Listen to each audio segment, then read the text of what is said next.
I'm Lee Keller. And I'm Kim Cavanaugh. And welcome back to Computers for the Completely Clueless. All right, well, we're going to talk about some computer terms, and we're also going to do a lot of demoing here. So if you'll watch along at home, we're going to show you some of the fundamental aspects of using a Windows computer and how you as a human being interface or get things done. So we'll go back to our little slide here and take a look at our objectives real quick. And let's talk about computer terms for just a second. Last week we covered hard drive, memory, processor, some basic components of the hardware, the actual physical stuff. The measurements are very important. Right. Gigabyte versus megabyte. Right. Terabytes. I mean, I just bought an external hard drive. That's half a terabyte. That's 500 gigabytes. I mean, but you know, I'm starting to do more video It's a whole work. bunch. That's a whole bunch of storage capacity. And computers these days need them, especially if they're doing video or graphic design and that kind of thing. So we talked a little bit about those, and we also delved into the desktop a little bit. Yep. And we're going to actually start today's show off back on the desktop again. Now remember, the desktop on a computer is very much like the desktop on your desk. It's a place where you put things. It's a place where you keep things. And they feature these little photographs, these little pictures called icons that tell you what something is. So if it's a computer program, like Microsoft Word there in the upper left, it's going to have a special icon, and it's going to have text below it that tells you what it is. Now, other types of icons that we might see, and we talked about these last week also, folders and files, right? Well, something before you get into that, if you'll notice, like on Word, Media Player, these are programs. The little arrow means that it's a shortcut. Right, so that's not the actual program. It's just a set of instructions that tells the computer where the real program is. Yeah, and then over here, if you look at things like My Computer, PC Admin Documents, which would be the name of whoever you logged in as. Right. Things that are built into Windows don't have that shortcut because they're running straight from the desktop. Got it. Now, we talked about folders and files last week. Can you add a folder to the desktop? I sure can. So how would you do that? Well, I would right-click on it.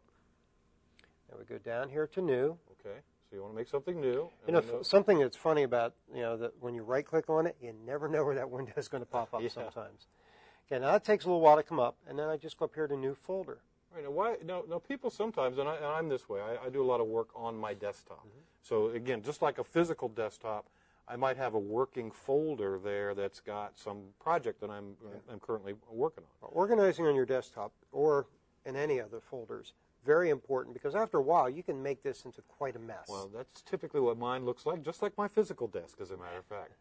Okay, so you click on Folder. And it brings up a new folder, and it's highlighted already. Right, now what does it want? What is it asking me It's for? asking me to give the folder a name. So we talked about that last week also. Everything on a computer needs to have a unique file name, or name, actually in this case a folder name, or a unique location.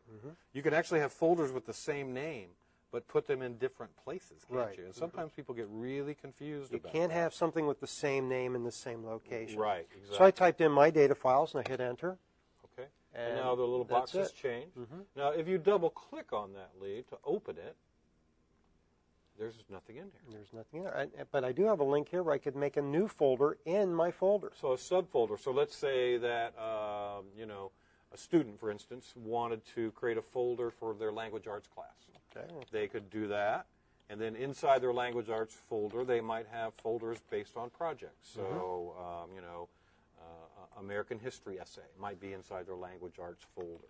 So that would be a great way to organize. Doesn't have to be on the desktop. Could be in My Documents. But the same process results either way. Folders are places to put things. Yep.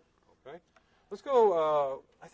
So that's a lot of desktop stuff. And we talked last week about how to change the appearance of your desktop.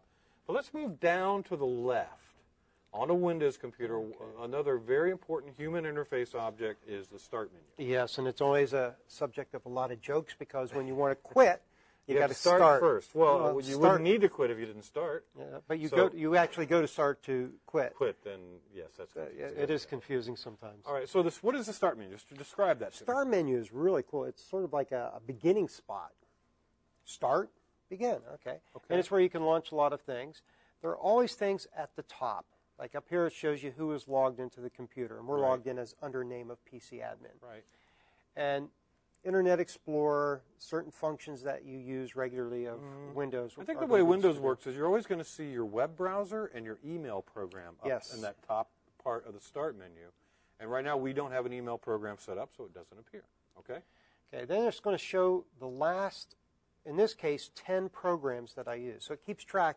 Oh. You know, I've used this more recently.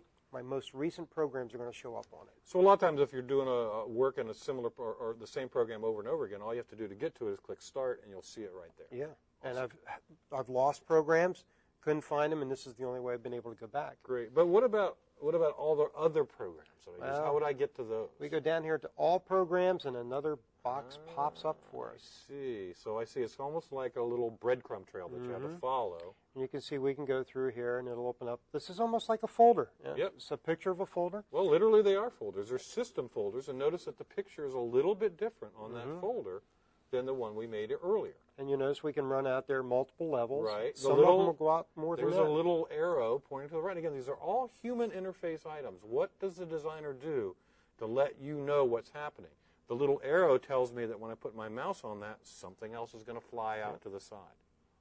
And that's basically how you would find programs. And sometimes, even with that information, it takes a while. Great. Now, when we come back from the break, we're going to take a little bit more of a look at the Start menu, and then we're going to look down at the taskbar and the thing that you love, the system tray. This tray's fun. Okay. Okay, we're going to be back in a minute, so stay tuned.